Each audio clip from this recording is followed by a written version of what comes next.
Hello students, मैंने आप सबके कमेंट्स पढ़े हैं।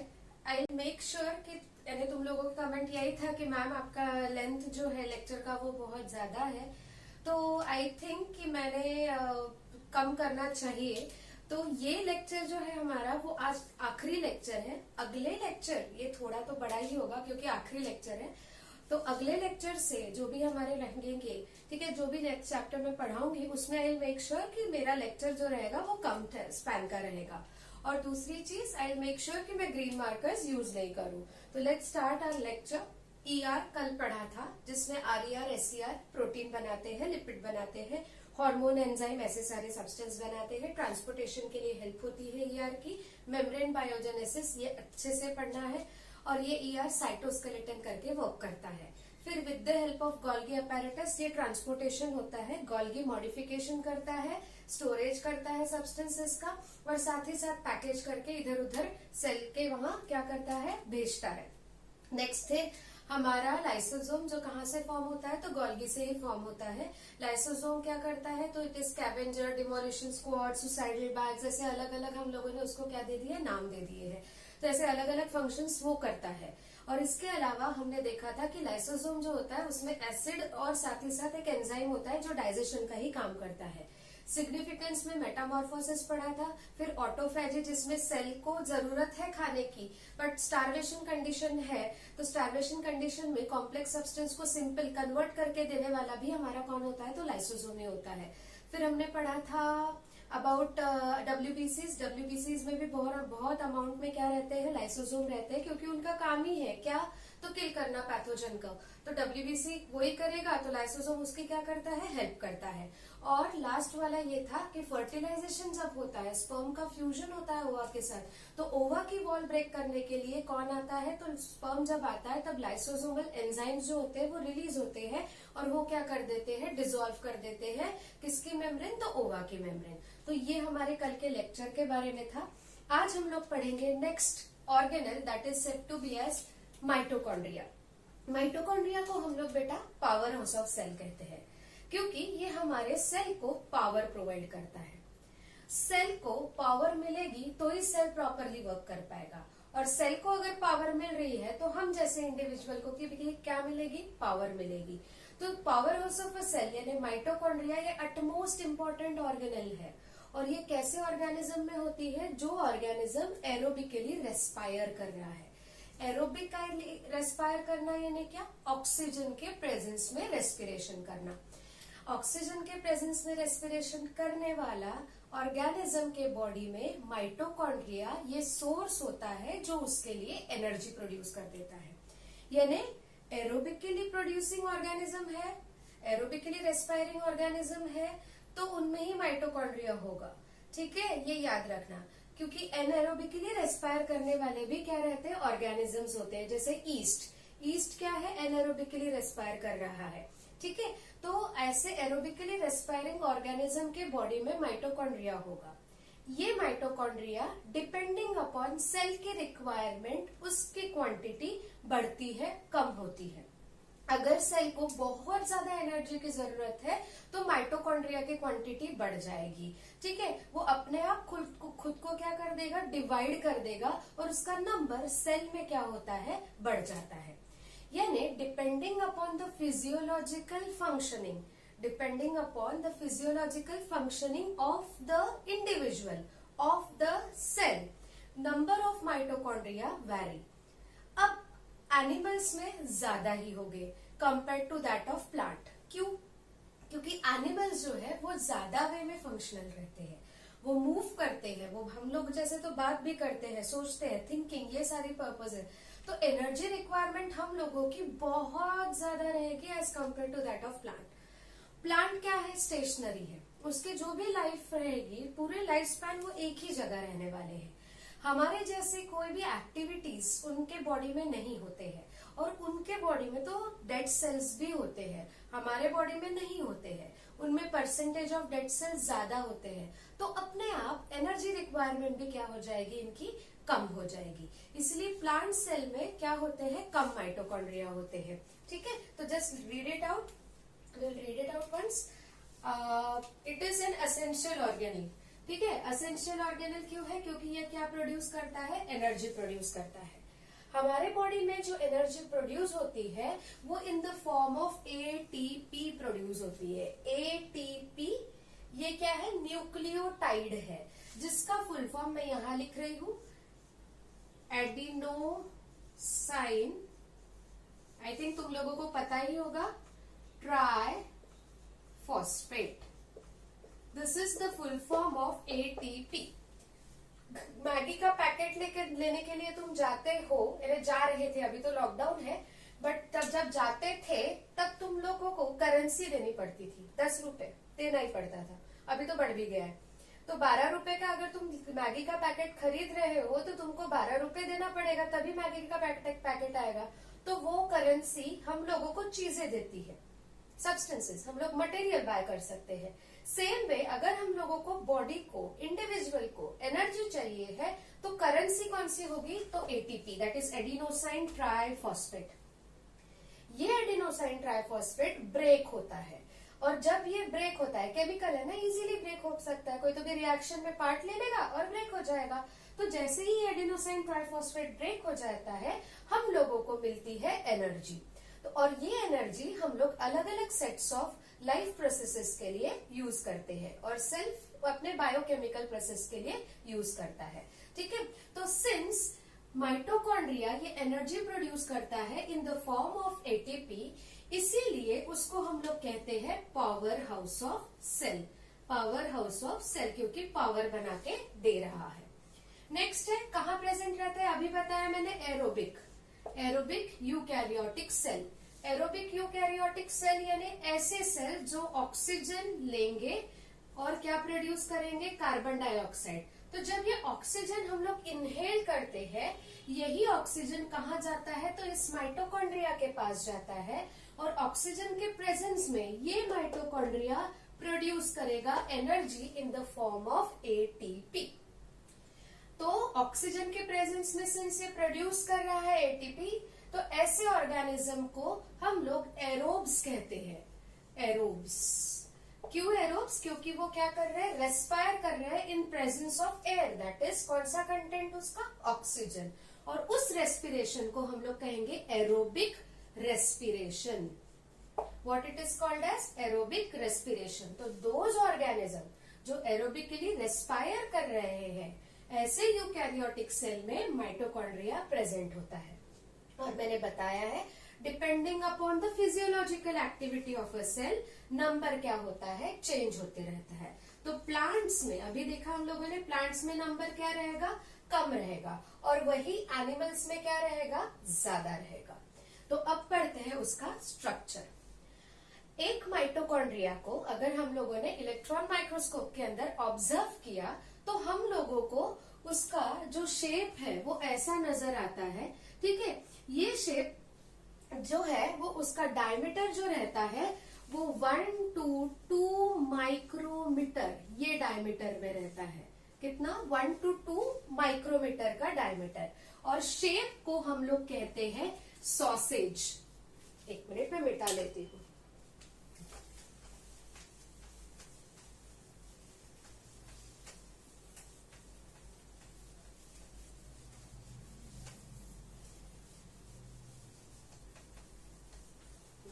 तो शेप जो होता है, डायमीटर कितना बताया मैंने? 1 to 2 माइक्रोमीटर उसका डायमीटर होता है। आई थिंक हैंडराइटिंग विजिबल होगी तुम सबको। ठीक है। और उसका शेप जो है वो कैसे है? सॉसेज शेप है। ये स्ट्रक्चर हम लोगों को माइक्रोस्कोप के अंदर जब दिखेगा तब हम लोगों को ये रिवील होता है। अब देखा जाए तो माइटोकॉन्ड्रिया जो है, माइटोकॉन्ड्रिया में 2 मेम्ब्रेन होती है। जैसे न्यूक्लियस में मेम्ब्रेन थी 2, आउटर और इनर, वैसे माइटोकॉन्ड्रियल मेम्ब्रेन भी क्या होती है? 2 होती है। यहाँ देखो, ये आउटर मेम्ब्रेन है, दिख रही होगी तुम लोगों को, आउटर मेम्ब्रेन और inner membrane. Inner membrane, outer membrane जो है हमारे माइटोकॉन्ड्रिया की, आउटर मेम्ब्रेन वो होती है पोरस।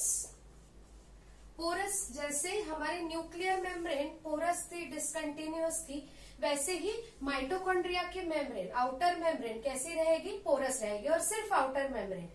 न्यूक्लियस में दोनों मेम्ब्रेन क्या थी, डिसकंटिन्यूअस थी, इसलिए पोर जो था वो इनर आउटर मेम्ब्रेन दोनों के लिए था।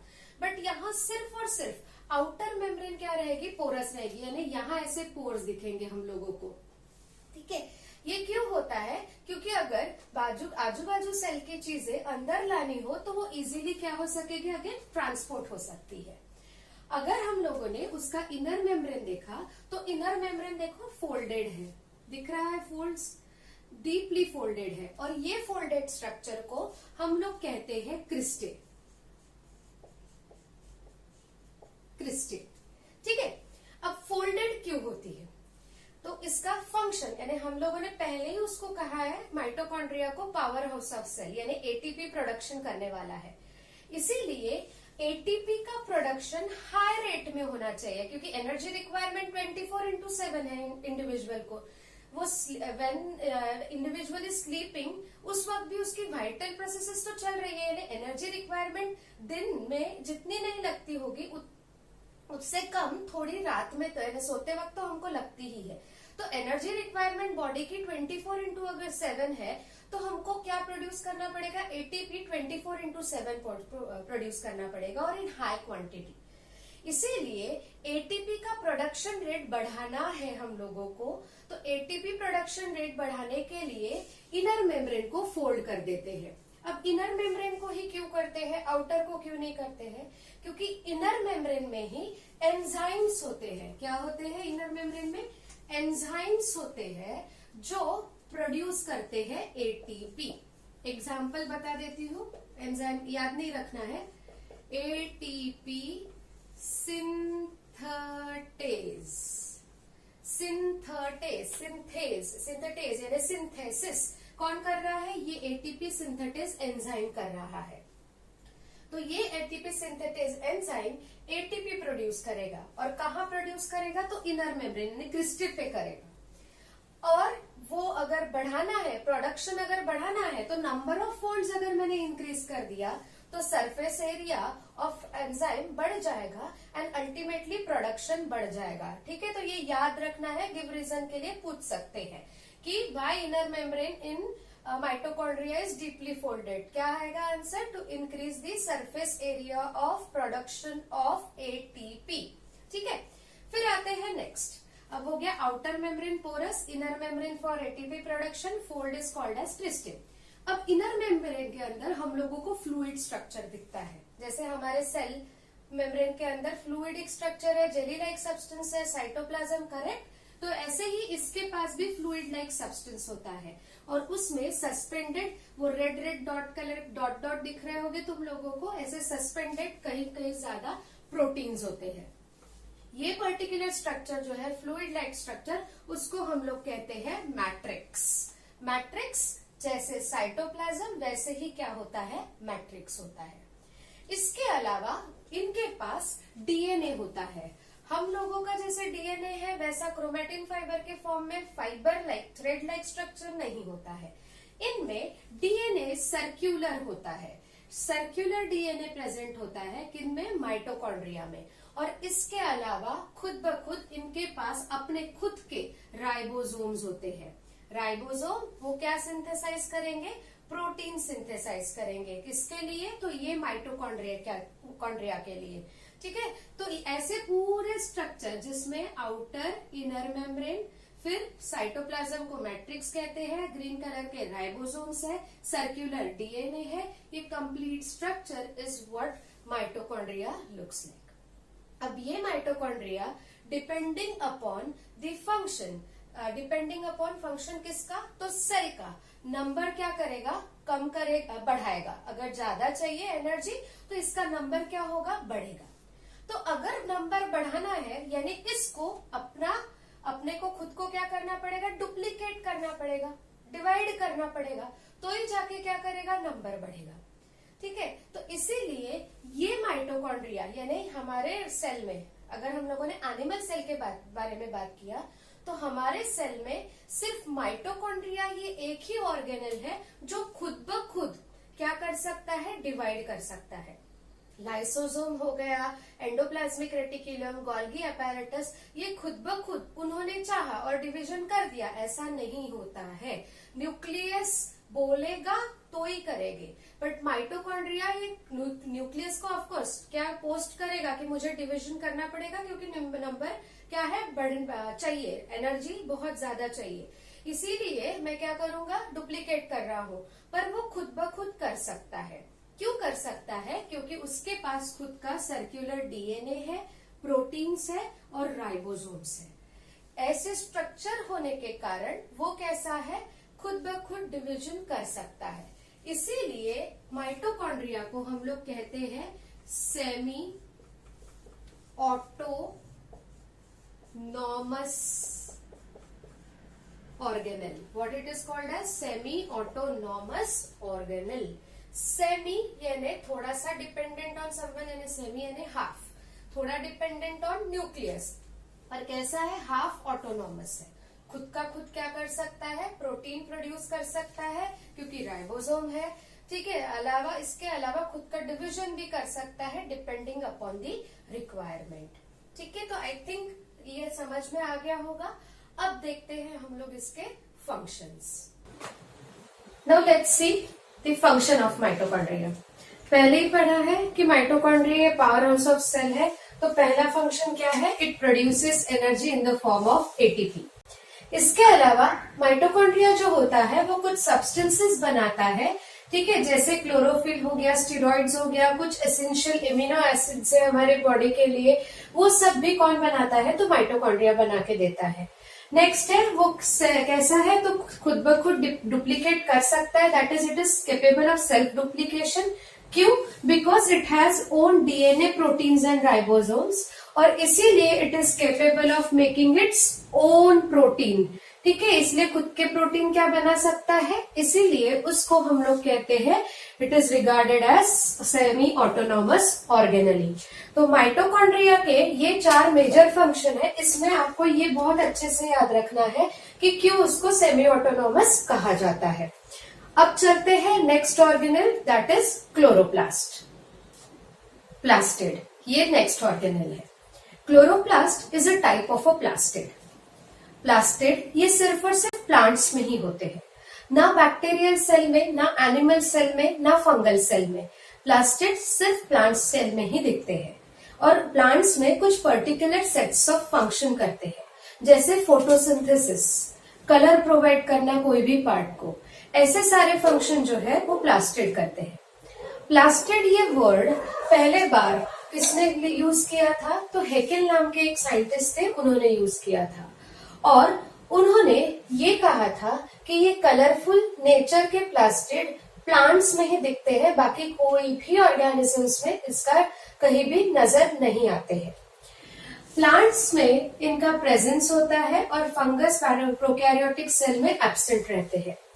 प्लास्टिड्स को, जैसे माइटोकॉन्ड्रिया को हम लोग सेमी ऑटोनॉमस कहते हैं, वैसे प्लास्टिड भी सेमी ऑटोनॉमस होते हैं। क्यों? क्योंकि माइटोकॉन्ड्रिया में जैसे उसका खुद का डीएनए था, आरएनए था, मैंने डायग्राम में आरएनए नहीं ड्रॉ किया था, याद रखना आरएनए भी होता है, डीएनए था, आरएनए था, प्रोटीन्स थे, राइबोसोम्स थे, वैसे सेम हमारे प्लास्टिड्स में उसका खुद का डीएनए, आरएनए, प्रोटीन्स, राइबोसोम, ये सारे स्ट्रक्चर होते हैं। इसीलिए ये क्या कर सकता है, सेल्फ डुप्लीकेट कर सकता है। जैसे हमारा माइटोकॉन्ड्रिया सेल्फ डुप्लीकेट कर रहा था, वैसे भी हमारे प्लास्टिड क्या कर सकते हैं, सेल्फ डुप्लीकेशन कर सकते हैं, खुद का नंबर बढ़ा सकते हैं। तो सेम वे ये भी कर रहा है, इसीलिए ये क्या है, सेमी ऑटोनॉमस। डिपेंडिंग अपॉन कौन से कलर का है, प्लास्टिड ये कलरफुल होते हैं, पहले ही कहा मैंने, तो depending upon the criteria of classification क्या है, तो कलर, हम लोगों ने उसको क्लासिफाई किया है एज क्लोरोप्लास्ट, ल्यूकोप्लास्ट, क्रोमोप्लास्ट। पहले चलते हैं क्लोरोप्लास्ट। क्लोरोप्लास्ट ये ऐसा प्लास्टिड है जिसमें क्लोरो है, क्लोरो यानी क्या, क्लोरोफिल है। तो ऐसे प्लास्टिड जिनमें क्लोरोफिल नाम का पिगमेंट है, उसको हम लोग कहेंगे क्लोरोप्लास्ट। क्लोरोप्लास्ट ये प्लांट के पार्ट्स को, जैसे लीव्स हो गया, स्टेम हो गया, ट्विग्स हो गए, ये सारे पार्ट्स को ये प्रोवाइड करता है green colour. Green colour provide करने के बाद ये एक फंक्शन भी करता है, एंड दैट फंक्शन आप सबको पता है, दैट इज फोटोसिंथेसिस। तो ये है क्लोरोप्लास्ट। क्या है? ग्रीन कलर्ड प्लास्टिड, और उसमें की पिगमेंट कौन सा है? तो क्लोरोफिल पिगमेंट है। नेक्स्ट है leucoplast. Leuco as such colourless, कोई भी कलर इसमें नहीं रहेगा, बट इसका प्रेजेंस बहुत इंपॉर्टेंट होता है प्लांट को, क्योंकि ये क्या करता है? स्टोरेज का फंक्शन करता है। और क्या स्टोर करेगा? ऑफ कोर्स फूड स्टोर करेगा इन the form of starch, lipid, proteins. इस फॉर्म में वो क्या करके रखेगा? चीजों को स्टोर करके रखेगा। फिर आता है क्रोमा। क्रोमा यानी कलर।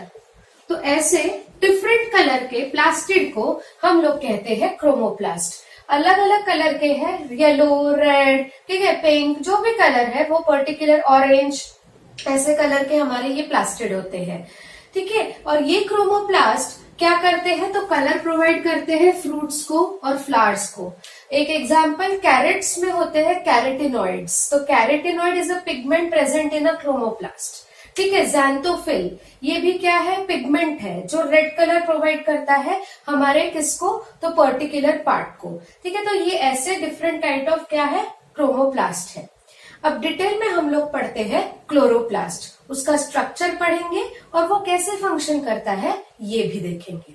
अब चलते हैं स्ट्रक्चर ऑफ क्लोरोप्लास्ट। क्लोरोप्लास्ट ये डिस्क लाइक स्ट्रक्चर है, डिस्क शेप में है, ओवल शेप में है। ये पर्टिकुलर क्लोरोप्लास्ट में भी दो मेम्ब्रेन होती है, जैसे माइटोकॉन्ड्रिया और न्यूक्लियस में था, आउटर मेम्ब्रेन, इनर मेम्ब्रेन, ठीक है। यहाँ देखो आउटर मेम्ब्रेन और ये इनर मेम्ब्रेन। माइटोकॉन्ड्रिया में इनर मेम्ब्रेन डीपली फोल्डेड थी, ये इनर मेम्ब्रेन डीपली फोल्डेड नहीं होती है। आउटर मेम्ब्रेन जो होती है इसकी, वो फ्रीली परमिएबल होती है, यानी सारी चीजों को क्या करेगा? अंदर आने देगा, ठीक है। और इनर मेम्ब्रेन जो है वो क्या है? सिलेक्टिवली परमिएबल है। जैसे हमारी प्लाज्मा मेम्ब्रेन होती है, वैसे ही ये क्या है? सिलेक्टिवली परमिएबल मेम्ब्रेन होती है। Outer freely permeable, inner selectively permeable membrane. इसके अंदर भी क्या होता है? फ्लूइड फिल्ड होता है, जैसे साइटोप्लाज्म है, साइटोप्लाज्म ऑफ माइटोकॉन्ड्रिया मैट्रिक्स कहते हैं, वैसे भी इसके साइटोप्लाज्म को हम लोग कहते हैं स्ट्रोमा। तो stroma is what? It is a cytoplasm of what? The chloroplast. उसमें भी सस्पेंडेड क्या रहते हैं? डीएनए जो कि सर्क्यूलर है, आरएनए, देन राइबोसोम, एंड इसके अलावा डॉटेड जो है वो क्या है? प्रोटीन्स। तो साइटोप्लाज्म में circular DNA, RNA, ribosome, proteins है, वो खुद का प्रोटीन खुद बना रहे हैं क्लोरोप्लास्ट। इसीलिए इसको हम लोग सेमी ऑटोनॉमस ये ऑर्गेनेली कह सकते हैं। नेक्स्ट आता है, तुम ऑब्जर्व करोगे कुछ डिफरेंट स्ट्रक्चर दिख रहे हैं यहाँ ब्लू कलर के। ये स्ट्रक्चर होते हैं दैट दिस पर्टिकुलर 1, 2, 3, 4, ये जो सिलेंड्रिकल स्ट्रक्चर है उसको हम लोग कहते हैं ग्राना। ग्राना ये डिस्क से बने हुए हैं। तो ऐसे डिस्क एक के ऊपर एक स्टॉक करते हैं और उस डिस्क को हम लोग कहते हैं थाइलाकॉइड।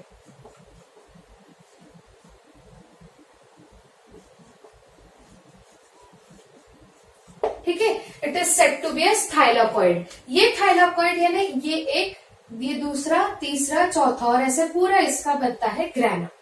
और थाइलाकॉइड मेम्ब्रेन पे होते हैं हमारे ग्रीन कलर के pigment that is said to be as chlorophyll.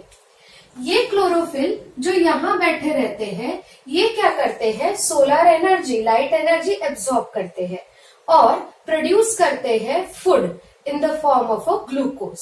तो फोटोसिंथेसिस जो होता है वो विद द हेल्प ऑफ ये particular structure that is grana और दूसरा स्ट्रोमा, इसके प्रेजेंस में इसके यहाँ फोटोसिंथेसिस होता है। ठीक है, ये है हमारा कंप्लीट स्ट्रक्चर किसका? क्लोरोप्लास्ट का। Outer membrane freely permeable, inner membrane selectively permeable, cytoplasm called as stroma, ribosomes, RNA, DNA, proteins, इसीलिए सेमी ऑटोनॉमस। इसके अलावा this stalk like structure called as grana, एक सिंगल को थाइलाकॉइड जिसके ऊपर रहते हैं क्लोरोफिल पिगमेंट जो एब्सॉर्ब करते हैं सनलाइट और क्या प्रोड्यूस करते हैं? फूड प्रोड्यूस करते हैं इन द फॉर्म ऑफ ग्लूकोज। अब एज अ होल प्लास्टिड के फंक्शन देखते हैं। पहला है ल्यूकोप्लास्ट। ल्यूकोप्लास्ट का कलरलेस प्लास्टिड है, फंक्शन उसका स्टोरेज है, किस चीज का? Lipid, starch, proteins etcetera. Next है क्रोमोप्लास्ट, अलग अलग कलर के होते हैं, रेड हो गया, येलो हो गया, ऑरेंज हो गया, ऐसे डिफरेंट कलर के हैं। और क्या करते हैं? तो कलर तो प्रोवाइड करते ही है, बट कलर जितना अच्छा रहेगा फ्लावर का उतने ही क्या होते हैं? पॉलिनेटर्स अट्रैक्ट होते हैं। इसीलिए पॉलिनेशन का काम भी किसके थ्रू इनडायरेक्टली हो रहा है? क्रोमोप्लास्ट के थ्रू हो रहा है। और इसके अलावा सिंस पॉलिनेटर्स आते हैं तो अपने साथ पोलन लेके जाएंगे, सीड लेके जाएंगे, फ्रूट्स को लेके जाएंगे, इसीलिए क्या हो रहा है? उनका डिस्पर्सल हो रहा है, किसका? सीड्स का और पोलन का, ठीक है, थ्रू पॉलिनेटर्स। यानी क्रोमोप्लास्ट का पॉलिनेशन ये एक फंक्शन होता है और दूसरा dispersal of seeds and pollens. Next है क्लोरोप्लास्ट। अभी हमने देखा क्लोरोप्लास्ट के कहा, तो इस पर्टिकुलर एरिया थाइलाकॉइड के मेम्ब्रेन के ऊपर लाइट एनर्जी एब्जॉर्ब होने के कारण ये क्या करता है? कार्बन डाइऑक्साइड और वाटर को कन्वर्ट कर सकता है, ये लाइट के प्रेजेंस में, सनलाइट के प्रेजेंस में, into glucose molecule that is food, ठीक है। और यही प्रोसेस को हम लोग कहते हैं फोटोसिंथेसिस। सो क्लोरोप्लास्ट ये क्या है? साइट ऑफ फोटोसिंथेसिस है। तो ये हो गया हमारा प्लास्टिड के बारे में। अभी हम लोग लास्ट ऑर्गेनेल पढ़ेंगे, that is vacuole. Now let's start with the next organelle, that is vacuole. Vacuole ये प्लांट्स में होते हैं सेंट्रली प्लेस्ड। हमने देखा है प्लांट सेल में कि ह्यूज वैक्यूल होता है सेंट्रली प्लेस्ड। और वही एनिमल के केस में छोटे छोटे वैक्यूल्स होते हैं जिनका नंबर ज्यादा होगा as compare to that of a plant. Plant में सेंट्रली प्लेस्ड वैक्यूल जो होता है वो ही याद है ऑस्मोसिस के लिए हेल्पफुल होता है। प्लाज्मोलिसिस और टर्जिडिटी ये किस वजह से हो रही है प्लांट में? उसके सेंट्रली प्लेस्ड वैक्यूल की वजह से हो रही है। तो ये जो वैक्यूल है उसके मेम्ब्रेन को हम लोग कहते हैं टोनोप्लास्ट, और द कंटेंट ऑफ वैक्यूल जो होता है उसको हम लोग कहते हैं सेल सैक। वैक्यूल का मेन फंक्शन जो होता है वो स्टोरेज का ही होता है। तो स्टोरेज किसी भी लिक्विड या सॉलिड कंटेंट का वो कर सकता है, वो चाहे यूजफुल भी रहे, नॉन यूजफुल भी रहे, यानी वेस्ट सब्सटेंस भी रहे, तो भी स्टोर जो होता है वो प्लांट्स में कहाँ होता है? तो वैक्यूल में होता है। तो वैक्यूल ये ऐसी ऑर्गेनल है that is membrane bound organelle, और उसमें क्या है? फ्लूइड फिल्ड रहता है। लार्ज होती है प्लांट में, स्मॉल होती है एनिमल में। स्टोरेज सैक्स है, क्या स्टोर करते हैं? सॉलिड और लिक्विड कंटेंट स्टोर करते हैं। और अगर वैक्यूल को देखें तो वो जो मेम्ब्रेन है उस मेम्ब्रेन को हम लोग कहेंगे टोनोप्लास्ट, और उसके अंदर जो कुछ भी कंटेंट है, फ्लूइडिक कंटेंट है, उसको हम लोग कहेंगे सेल सैक। अब ये जो सेल सैक है, ये सेल सैक में क्या क्या चीजें होती है? तो यू कैन सी कि cell sac will contain substances like amino acids, proteins, इसके अलावा इट हैज शुगर यानी कार्बोहाइड्रेट, फिर कभी कभी वेस्ट भी वैक्यूल होते हैं तो वेस्ट सब्सटेंस होते हैं। इसके अलावा मिनरल्स, वाटर, ये सारी चीजें इस सेल सैक में होती है। अगर हमने प्लांट सेल में ऑब्जर्व किया सेंट्रली प्लेस्ड वैक्यूल, तो उसका अगर वॉल्यूम निकाला हम लोगों ने as compare to that of a complete cell, तो इट इज सेड कि 50 to 90% of cell volume is taken up by the plant vacuole, ठीक है। और सिंस इतना ज्यादा वैक्यूल का क्या है? वॉल्यूम है एक सेल के कंपैरिजन में, ये एक सेल को सपोर्ट सिस्टम, प्लांट के रेफरेंस में, प्लांट सेल के रेफरेंस में एक सपोर्ट सिस्टम करके भी यूज होता है। ये जो वैक्यूल है प्लांट में सेंट्रली प्लेस्ड है, लार्ज है, इसीलिए बाकी जो ऑर्गेनल्स है जैसे न्यूक्लियस, ठीक है, माइटोकॉन्ड्रिया, क्लोरोप्लास्ट, ये सारी क्या होती है? तो मेम्ब्रेन के पास यानी एट द पेरिफेरल एरियाज ये सारी ऑर्गेनल्स प्रेजेंट होती है। एनिमल्स में हमने देखा था कि एनिमल सेल में सेंट्रली प्लेस्ड न्यूक्लियस है, क्यों? क्योंकि वहां वैक्यूल नहीं है। वैक्यूल के प्रेजेंस के वजह से बाकी सारी ऑर्गेनल प्लांट सेल में क्या हो जाती है? एट द पेरिफेरल चली जाती है। वॉल्यूम कितना होता है? 50 to 90%। और सेल सैक का कंटेंट क्या होता है? तो ये सारा चीजें होता है। टोनोप्लास्ट, सेल सैक, अच्छे से याद रखना। फिर आता है कुछ ऑर्गेनिजम्स होते हैं जैसे अमीबा, पैरामीशियम, क्लैमिडोमोनास, ये सारे क्या है, दीज आर दी प्रोटिस्ट्स। ठीक है, प्रोटिस्टा को बिलोंग करते हैं। ये जो ऑर्गेनिज्म है ये क्या करते हैं, थोड़े समय के लिए अपने सेल में, एक यूनिसेल्युलर ऑर्गेनिज्म है, अपने सेल में क्या प्रोड्यूस करते हैं, तो वैक्यूल प्रोड्यूस करते हैं, and that vacuole is said to be as food vacuole. और ये कब प्रोड्यूस करेंगे, जब वो क्या करेंगे, एक्सटेंड करेंगे। In case of amoeba pseudopodia endocytosis होगा, एक अंदर चीजें आ जाएगी, दैट इज प्रे अंदर ले लेगा, और वो प्रे एक पर्टिकुलर किस में रहेगा, कंपार्टमेंट, मेम्ब्रेन बाउंड कंपार्टमेंट में रहेगा, और ये मेम्ब्रेन बाउंड कंपार्टमेंट को हम लोग क्या कहते हैं, फूड वैक्यूल। अब थोड़े समय के बाद वो प्रे का, वो पर्टिकुलर फूड का डाइजेशन हो जाएगा, कहाँ, तो वो फूड वैक्यूल में। और फूड वैक्यूल में डाइजेशन होने के बाद जो सब्सटेंस यूजफुल है वो सारे सब्सटेंस पूरे सेल में प्रोवाइड किए जाएंगे, और जो अनडाइजेस्टेड सब्सटेंस है वो उसी वैक्यूल में रहेंगे, बट अब वो वैक्यूल वेस्ट वाला वैक्यूल हो गया है, जो एक्सोसाइटोसिस के थ्रू वेस्ट को बाहर डिलीवर करता है। ये हमारे अमीबा में भी होता है और पैरामीशियम में भी होता है। तो फूड वैक्यूल का प्रेजेंस कभी तो भी, यानी जब भी वो खाएंगे तभी वो उनके बॉडी में प्रेजेंस दिखाएगा। फिर नेक्स्ट करता है कि ऑस्मो रेगुलेटरी ऑर्गन, ऐसे भी हम लोग क्या कहते हैं, वैक्यूल को कहते हैं। क्यों कहते हैं, क्योंकि ऑस्मो रेगुलेशन करता है वो। ऑस्मो रेगुलेशन यानी क्या, मेंटेनेंस ऑफ वाटर, वाटर का मेंटेन करना लेवल, वाटर का लेवल मेंटेन करने के लिए वो पर्टिकुलर ऑर्गेनिज्म एक्सेसिव वाटर को कहाँ रख देते हैं, तो वैक्यूल में रख देते हैं। जैसे हाइपरटोनिक हाइपोटोनिक सॉल्यूशन में होता है। हाइपोटोनिक सॉल्यूशन में जब एक्सेसिव वाटर प्लांट सेल में आता है तो उसको वैक्यूल में ही भेजा जाता है, साइटोप्लाज्म में उसको नहीं रखते हैं। अगर रखेंगे तो बाकी सारे ऑर्गेनल्स को कुछ ना कुछ क्या करेगा, उसके फंक्शन में डिस्टर्बेंस क्रिएट हो जाएंगे। इसीलिए वो वाटर लेवल को क्या कर रहा है, ऑस्मो रेगुलेट कर रहा है। तो कितने अमाउंट में एक सेल में वाटर होना चाहिए, इसका रेगुलेशन ये वैक्यूल करता है, इसीलिए वो ऑस्मो रेगुलेटरी ऑर्गेनल भी कहा जाता है। नेक्स्ट है उसके फंक्शंस। तो अगर फंक्शंस देखें तो पहला है स्टोरेज, अलग अलग सब्सटेंस को, ये सारे सब्सटेंस को वो क्या कर रहा है, स्टोर कर रहा है इन द सैक। फिर ऑस्मो रेगुलेशन अभी मैंने बताया, और दूसरा है इंटरनल प्रेशर को जो है वो क्या करता है, मेंटेन करता है। ये इंटरनल प्रेशर जो होता है कोई भी सेल में ऑस्मोसिस के वजह से होता है। ऑस्मोटिक प्रेशर के वजह से अगर सेल में कोई भी चेंजेस आते हैं तो वो चेंजेस सेल को क्या कर सकता है, डैमेज कर सकता है। इसीलिए ये particular organelle that is vacuole क्या करता है, वो प्रेशर को मेंटेन करता है, और इसके वजह से सेल का क्या होता है, प्रॉपर रेगुलेशन होता है सारे एक्टिविटीज का। तो यहाँ हमारे सारी ऑर्गेनल्स खत्म होती है। हमने ईआर पढ़ा, ER protein synthesis, lipid synthesis, Golgi apparatus, transportation, modification, फिर पैकेजिंग, ये सारे फंक्शन करता है। फिर उसके बाद हम लोगों ने पढ़ा लाइसोसोम, जो स्कैवेंजर है हमारे सेल के लिए, सुसाइडल बैग है, और क्या करता है, तो ऑटोफेजी करता है, मेटामॉर्फोसिस के वक्त उसका बहुत इंपॉर्टेंट रोल है। ऐसे हमने कुछ फंक्शंस देखे। उसके बाद आज हम लोगों ने पढ़ा, we started with what, mitochondria, power house of cell. Next है क्लोरोप्लास्टिड। प्लास्टिड में हम लोगों ने 3 टाइप के पढ़े, क्रोमोप्लास्ट, ल्यूकोप्लास्ट और क्लोरोप्लास्ट।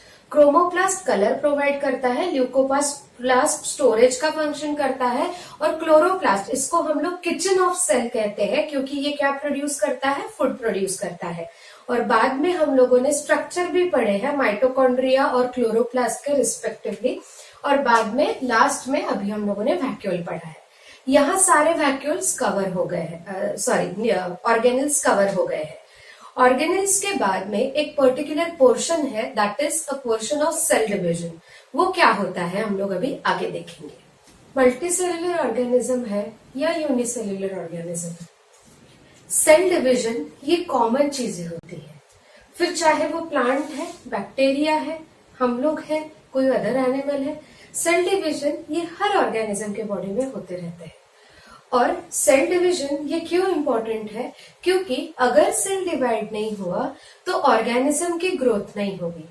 अगर सेल डिवाइड नहीं हुआ तो ऑर्गेनिज्म जो अलग अलग वे में फंक्शन कर रहा है और उसके वजह से अगर कोई इंटरनल इंजुरीज हो रही है, डैमेज हो रहा है सेल को, तो उस वक्त वो हीलिंग प्रोसेस भी नहीं होगी। इसीलिए सेल डिवीजन ये क्राइटेरिया हर एक सेल के लिए होता है। हमारे बॉडी में अगर वायरस भी आता है तो भी वो डिवाइड होता है। वायरस सेल को हम लोग border line of living and non living कहते हैं, क्योंकि आउटसाइड द बॉडी वायरस जो है वो नॉन लिविंग है। क्यों? क्योंकि उसके पास बेसिक 3 चीजें जो हमने पढ़ा है, दैट इज न्यूक्लियस रहना, सेल मेम्ब्रेन होना और साथ ही साथ साइटोप्लाज्म होना। ये तीनों चीज एज सच नहीं होती है। कोई भी वायरस, जैसे अभी कोरोना वायरस है, कोरोना वायरस के पास क्या होते हैं, तो उसकी एक मेम्ब्रेन होती है, और वो जो मेम्ब्रेन है, जैसे उस वायरस के बारे में अगर बात किया तो वायरस की क्या होती है, मेम्ब्रेन होती है जो बनी रहती है प्रोटीन से। ठीक है, प्रोटीन से बनी हुई मेम्ब्रेन है, और ये मेम्ब्रेन जो है, ये प्रोटीन मेम्ब्रेन को हम लोग कैप्सिड बोलते हैं। कैप्सिड प्रोटीन से बनी हुई मेम्ब्रेन, और ये बहुत ज्यादा टफ होता है, और इसके अंदर उसका जेनेटिक कंटेंट होता है। अगर वो आरएनए बेस्ड वायरस है तो आरएनए होगा, अगर डीएनए बेस्ड वायरस है तो डीएनए होगा। ठीक है, अगर कोरोना वायरस बात किया, या एचआईवी वायरस या सार्स वायरस, ये सारे आरएनए बेस्ड वायरस है, तो इसमें क्या है, आरएनए कंटेंट है। और सिंस इसमें साइटोप्लाज्म नहीं है, न्यूक्लियर स्ट्रक्चर नहीं है और सेल मेम्ब्रेन नहीं है, इसीलिए ये नॉन लिविंग है। बट जैसे ही वो हमारे बॉडी में आ जाता है, ये हमारे कोई तो सेल में चला जाएगा, सेल का पूरा चीजें ले लेगा, इंपॉर्टेंट चीज उसकी मेम्ब्रेन ले लेगा, उससे साइटोप्लाज्म ले लेगा, और खुद का डीएनए आरएनए अपने हमारे खुद के क्रोमोसोम में डाल देता है, या अपना अलग से रेप्लिकेट करता है, नंबर्स बढ़ाता है, कॉपीज उसके जेनेटिक मेकअप का, और धीरे धीरे वो जो अपने बॉडी का सेल था वो बन जाता है वायरल सेल। अब वो ये वायरल सेल क्या होगा, डिवाइड होगा, और डिवीजन के बाद अगर बहुत अमाउंट में जितना भी चाहिए, जैसे 1 से उसने 10 बनाए, तो दैट 10 वायरसेस के जो सेल्स हमारे बॉडी में बने हैं वो होते हैं इन्फेक्टिव, यानी इन्फेक्शन हो रहा है बॉडी में। तो सेल जो नॉन लिविंग है आउटसाइड द बॉडी, और हमारे बॉडी में आने के बाद जो लिविंग बन गया है, ऐसा वायरल सेल भी डिवाइड कर रहा है। यानी सेल डिवीजन ये क्राइटेरिया बहुत इंपॉर्टेंट होता है सेल को। तो ये सेल डिवीजन प्रोसेस होती क्या है, तो cell division is what, it is a formation of a new cell. What is form, a new cell is form. कहां से फॉर्म होगा, फ्रॉम प्री एग्जिस्टिंग सेल। हमने सीखा है कि मॉडर्न सेल थ्योरी में वर्चाव ने यही कहा है कि नया सेल का एग्जिस्टेंस उसके प्री एग्जिस्टिंग सेल से आता है। सो ऐसी प्रोसेस जिसमें न्यू सेल बनते हैं फ्रॉम प्री एग्जिस्टिंग सेल को हम लोग कहते हैं cell division. Cell division human के बॉडी में या कोई भी हमारे जैसे डेवलप्ड ऑर्गेनिज्म, यानी स्पेसिफिकली मैमल्स के बारे में बात किया, तो 2 वे में होता है। पहला वे जो डिवीजन का है वो है माइटोसिस, और दूसरा वे जो हम लोग आगे पढ़ेंगे that is said to be as meiosis. ये 2 सेट, माइटोसिस, मियोसिस, ये दोनों हमारे बॉडी में होते हैं। ह्यूमन बॉडी के बारे में अभी हम डील करते हैं। माइटोसिस जो होता है वो बहुत इंपॉर्टेंट होता है एक इंडिविजुअल को जाइगोट से एक एडल्ट बनाने के लिए। फर्टिलाइजेशन के बाद जो पहला यूनिसेल्युलर सेल, एक सिंगल सेल बनता है, दैट इज जाइगोट, वही सेल आगे चल के हमारी पूरी बॉडी डिजाइन करता है। वो सेल डिवाइड होता है कैसे, तो माइटोसिस से, यानी माइटोटिकली वो डिवाइड करेगा और एक इंडिविजुअल बॉडी बनाएगा। बॉडी ये कंप्लीट डेवलपमेंट अगर करनी है, यानी एडल्ट बनना है, यानी उसको ग्रो करना है, तो भी उसके बॉडी में माइटोसिस होगा। माइटोसिस ये हमारे बॉडी के सारे सेल्स में होता है, except 1 types of cell that is said to be as reproductive cell. वो रिप्रोडक्टिव सेल में क्या होता है, तो मियोसिस होता है। माइटोसिस जो होगा वो ऐसे सेल्स में होगा जो क्या नहीं है, रिप्रोडक्टिव सेल्स नहीं है। तो ऐसे सेल जिसमें माइटोसिस होगा उसको हम लोग कहते हैं somatic cells. What they are called as somatic sales.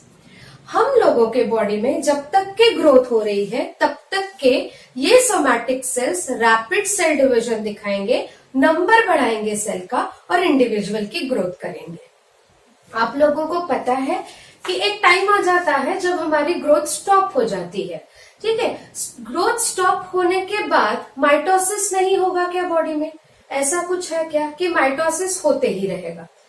तो द थिंग इज माइटोसिस होगा, बट अब माइटोसिस की लिमिट कहां तक के है कि वो पर्टिकुलर वोन आउट सेल को रिप्लेस करना। कोई फंक्शंस डिसरप्ट हो गया है, किसी सेल का डिसफंक्शनल हो गया है हमारा सेल, तो वो सेल को रिप्लेस करना यानी उसको मारना, उसके जगह नया लाना, ये माइटोसिस से होता है आफ्टर ग्रोथ कंप्लीशन। फिर होता है वुंड हीलिंग। हम लोगों को कभी कुछ लग जाता है और वो वुंड वैसे ही ओपन नहीं रहती है, वो थोड़े समय के बाद वो क्या हो जाएगी, हील अप हो जाएगी। तो कैसे हील होती है? तो जिस एरिया में डैमेज है, ब्रूसेस है, वो एरिया के सेल्स क्या करेंगे, डिवाइड करेंगे और जो सेल्स चले गए हैं, डेड हो गए हैं, उसके जगह उसको रिप्लेस कर देंगे, यानी न्यू सेल्स वहां आ जाएंगे। तो इसके लिए माइटोसिस होता है। तो माइटोसिस होता कैसे है? कोई भी सेल आउट डिवीजन रहे, चाहे वो माइटोसिस रहे, मियोसिस रहे, पहली स्टेप दोनों के लिए कॉमन होती है। That step is called as DNA duplication. किसका डुप्लीकेशन? डीएनए का डुप्लीकेशन। डीएनए की कॉपी डबल करना। क्यों? हमने सीखा है कि डीएनए में कुछ फ्रैगमेंट्स होते हैं, that those are said to be as genes, जो एक इंडिविजुअल के सेल में, उसके बॉडी में फंक्शन एस्टैब्लिश करते हैं। तो सेम वे अगर नेक्स्ट सेल जो बन रहा है तो उसको भी कुछ ना कुछ फंक्शन करना पड़ेगा, और बिना डीएनए के वो फंक्शनल रहेगा क्या? नहीं रहेगा। इसीलिए पहली स्टेप ऑफ माइटोसिस या मियोसिस क्या होगी? DNA duplication. ह्यूमन के सेल में कितने क्रोमोसोम्स होते हैं? हमने सीखा है 46 numbers of chromosomes are there in the body of a human cell. That is कितने pairs? 23 pairs. 46 numbers, 23 pairs जो है क्रोमोसोम के, इनको हम लोग डबल करते हैं पहले स्टेप ऑफ सेल डिवीजन में। तो देखो यहाँ मैंने दो कॉपीज बताए हैं, एक ग्रीन कलर की है, एक रेड कलर की है, ठीक है। तो ये दो कॉपी, ये है 1 2 3 4, यानी 4 क्रोमोसोम का डुप्लीकेशन होता है। कैसे होता है? तो एक क्रोमोसोम पे दो आर्म है, देखो एक क्रोमोसोम पे ये एक आर्म, दूसरा आर्म। तो जब डीएनए डुप्लीकेट होता है तो ऐसे और 2 आर्म यहां बढ़ जाते हैं, ठीक है, समझ में आया? अटैच ही होते हैं, डीएनए डुप्लीकेट हो गया है, यानी जब 4 आर्म होते हैं क्रोमोसोम में तब डीएनए डुप्लीकेशन हो जाता है। तो पहली स्टेप में एक एक सिंगल आर्म है, यहाँ एक, यहाँ एक, यहाँ एक, यहाँ एक, एक एक एक एक। अब वो कैसे हो गए? यहाँ 2, यहाँ भी 2, यहाँ भी 2, सब जगह क्या क्या हो गए? 2 2 हो गए, यानी पहली स्टेप हो गई डीएनए डुप्लीकेशन की। अब होगा सेल्यूलर डिवीजन, यानी सेल क्या होगा? डिवाइड होगा। तो उसमें सेल के सारे ऑर्गेनल्स जो होते हैं वो भी डुप्लीकेट होते हैं, उनका नंबर भी क्या होता है? इंक्रीज होता है। जैसे जैसे इसका नंबर डुप्लीकेट हो रहा है, वैसे ऑर्गेनल्स भी क्या होते हैं? डुप्लीकेट कर लेते हैं। अब नेक्स्ट स्टेप होता है कि ये जो हमने बनाया है 4 आर्म वाला क्रोमोसोम, वो डिवाइड होता है कैसे?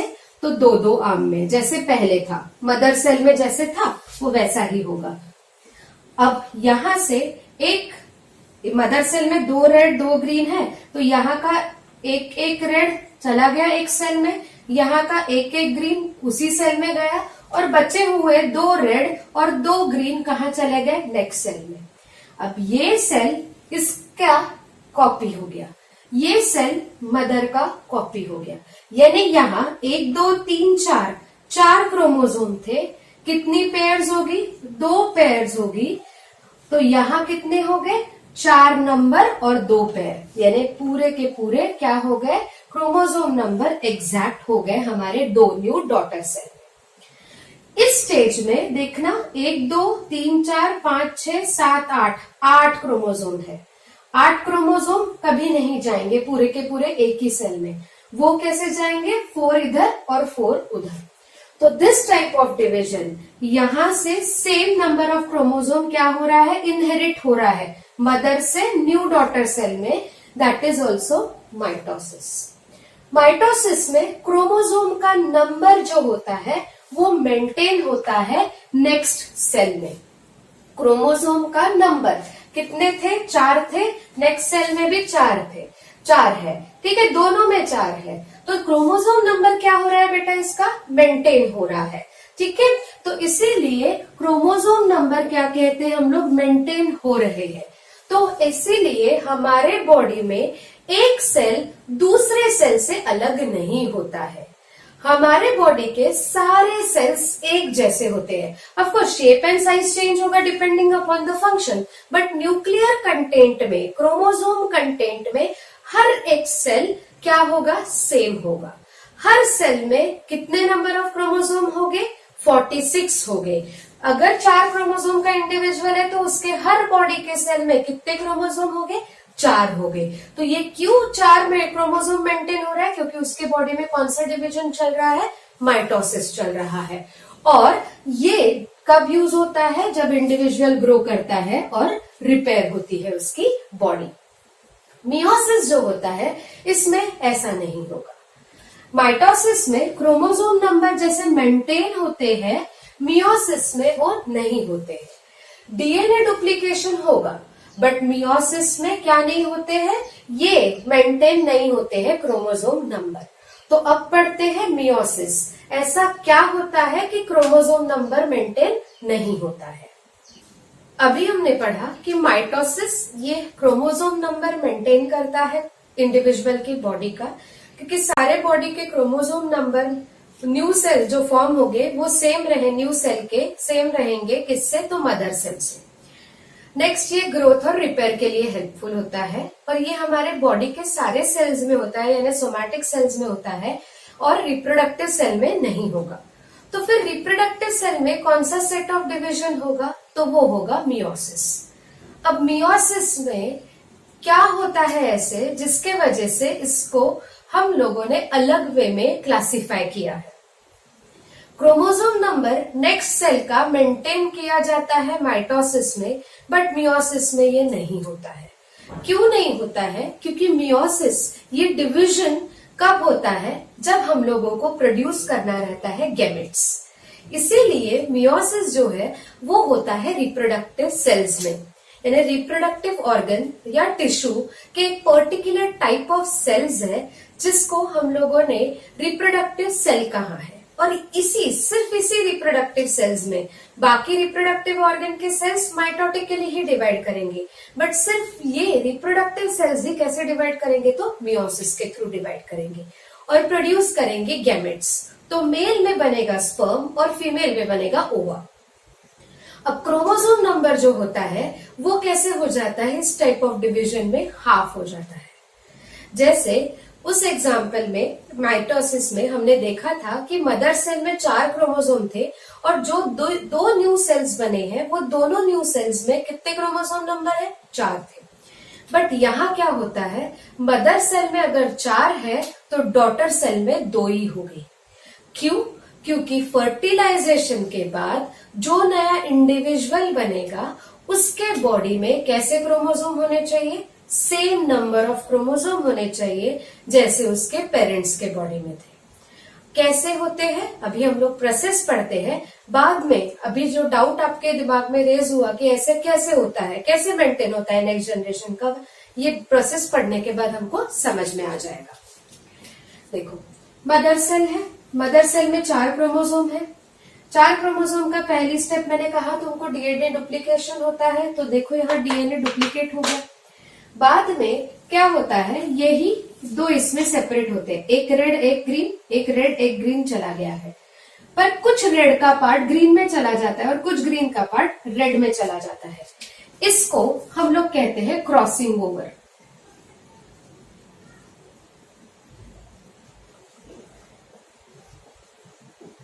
ठीक है, what it is called as crossing over. Crossing over होने के बाद फिर एक सेल, अभी यहां तक के ही क्या था हमारा, विदाउट क्रॉसिंग ओवर यहां तक के मियोसिस था, बट फिर फर्दर डिवीजन होता है, यानी मदर सेल डीएनए डुप्लीकेट करने के बाद एक बार डिवाइड हुई और फिर वो दूसरे बार डिवाइड होते हैं। और कितने, तो ये एक सेल से 2 इंडिविजुअल और ये एक सेल से 2 इंडिविजुअल, यानी मदर सेल से कितने नए सेल्स बने, तो 4 सेल्स बने नए। 4 सेल्स अगर नए बन रहे हैं तो यहाँ 4 कॉपी थी क्रोमोसोम की, तो हर सेल में कितनी कॉपीज जाएगी, 1 2 1 2 1 2 1 2, ऐसी 4 कॉपी गई। अब ये जो है, सॉरी ऐसी 2 कॉपी गई। अब ये जो सेल्स बने हैं यही सेल्स को हम लोग कहते हैं गैमेट्स। अगर ये मेल के बॉडी है तो ये सारे बन जाएंगे क्या, स्पर्म। और अगर ये फीमेल की बॉडी है तो ये सारे, ये जो गैमेट्स है ये इसको हम लोग कहेंगे ova. So that after fertilization, fertilization में स्पर्म आएगा जिसमें कितने क्रोमोसोम रहेंगे, 2। वो फ्यूज अप करेगा किसके साथ, ओवा के साथ, जिसमें कितने रहेंगे, 2 क्रोमोसोम। तो आफ्टर फ्यूजन जब स्पर्म का न्यूक्लियस डिलीवर होगा ओवा के बॉडी, ओवा के साइटोप्लाज्म में, तो ये 2 और ये 2 कितने हो जाएंगे, 4। यानी जो जायगोट बनेगा वो कितने क्रोमोसोम से बनेगा, 4 क्रोमोसोम से बनेगा। यानी नेक्स्ट जनरेशन का क्रोमोसोम नंबर कितना हो गया, 4 ही हो गया, जैसे पेरेंट्स का था। अगर ये नहीं हुआ, अगर इसमें स्पर्म में, ओवा में 4 सेट ही गए, तो यहाँ 4 यहाँ 4, तो नेक्स्ट इंडिविजुअल जो बनेगा उसके जाइगोट में कितने रहेंगे बेटा, क्रोमोसोम 8। तो वो ये मदर सेल, ये पेरेंट्स को बिलोंग करेगा क्या, नहीं करेगा। इसीलिए मियोसिस होना बहुत जरूरी होता है। मियोसिस में क्रोमोसोम नंबर रिड्यूस होता है, इसीलिए मियोसिस को हम लोग रिडक्शनल सेल डिवीजन कहते हैं। और ये कहाँ होता है, तो रिप्रोडक्टिव सेल में होता है।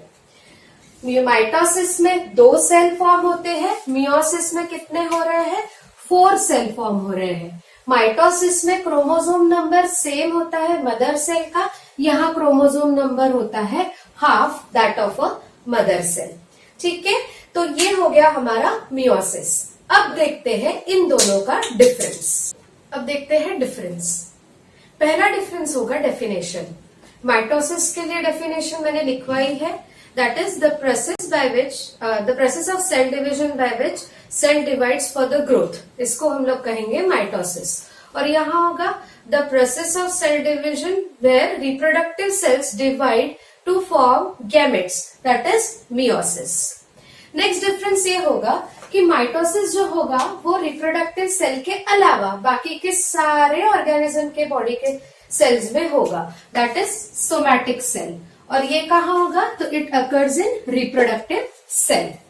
फिर आता है कि माइटोसिस जो है उसमें कितने डॉटर सेल बने थे, 2 डॉटर सेल बने थे। और यहाँ कितने बने थे, 4 daughter cell. So 2 daughter cells are form, यहाँ 4 daughter cells are form. Next जो 2 नए सेल्स बने थे उनमें क्रोमोसोम नंबर कैसा था, same as that of a mother. और यहाँ क्रोमोसोम नंबर कैसा है, chromosome number are half in 4 daughter cells. फिर ये किसके लिए होता है, तो it occurs for the growth and repair, और ये होता है गैमेट फॉर्मेशन के लिए। अगर हम लोगों ने ये दोनों with reference to human body, human chromosome के रेफरेंस में पढ़ा तो कैसे होगा, ठीक है। आई थिंक तुम लोगों को डिफरेंस समझ में आ गया होगा। तो अभी हम लोग ह्यूमन बॉडी के रेफरेंस में देख लेते हैं एक बार। क्रोमोसोम नंबर होते हैं 46। जब बॉडी में सेल्स में 46 नंबर्स क्रोमोसोम होते हैं उसको हम लोग रिप्रेजेंट करेंगे 2n से, ठीक है। किससे रिप्रेजेंट करेंगे, 2n। और जब 23 हो गए, यानी इसके हाफ, 23 के 46 के हाफ, तो हम लोग रिप्रेजेंट करेंगे n से, ठीक है। अब डिवीजन कैसे होगा, तो माइटोसिस के लिए डिवीजन होगा 2n, फिर डीएनए डुप्लीकेशन होगा। कैसा होगा? डबल कॉपी होगी तो 2n प्लस 2n हो जाएगा, दैट इज 4n। और फिर माइटोसिस में 2 नए सेल बनेंगे, दोनों में होगा 2n 2n। यानी अभी जो तुम लोगों को वुंड हुआ है वहां जो नए सेल्स बन रहे हैं वो इस प्रोसेस से बन रहे हैं। 46 क्रोमोसोम से 46 ही 2 नए क्या बन रहे हैं? सेल्स बन रहे हैं। बट यही अगर मियोसिस देखा जाएगा तो मियोसिस में थोड़ा डिफरेंट होगा। पहली स्टेप तो कॉमन ही होगी डीएनए डुप्लीकेशन की, 2n प्लस 2n। बट यहां कितने सेल्स बनेंगे बेटा? n n n n, ऐसे 4 सेल बनेंगे। तो जब sperm with n chromosome will combine with ओवा विथ n क्रोमोसोम, तो कौन सी स्टेट आएगी जाइगोट में? 2n, that is 46। ठीक है, तो ये होता है सेल डिवीजन। यहां अपना चैप्टर खत्म होता है। तुम लोगों को इंटेक्स क्वेश्चन, एक्सरसाइज, ठीक है, ये सारी चीजें सॉल्व करनी है। तुम लोगों को डेली आ ही रहा है वर्कशीट, वो तुम सॉल्व ही कर रहे होगे। बट इसके अलावा चैप्टर खत्म हो गया है तो एक्सरसाइज सॉल्व करो। तुम लोगों को अगर कुछ डाउट रेज हो रहे हैं तो जो व्हाट्सएप ग्रुप अभी बनने वाला है उसमें तुम डाउट्स डाल सकते हो, so that I will answer your queries. ठीक है, feel free to ask the question so that we all teacher can help you with that. Thank you. मिलते हैं अभी नेक्स्ट चैप्टर में।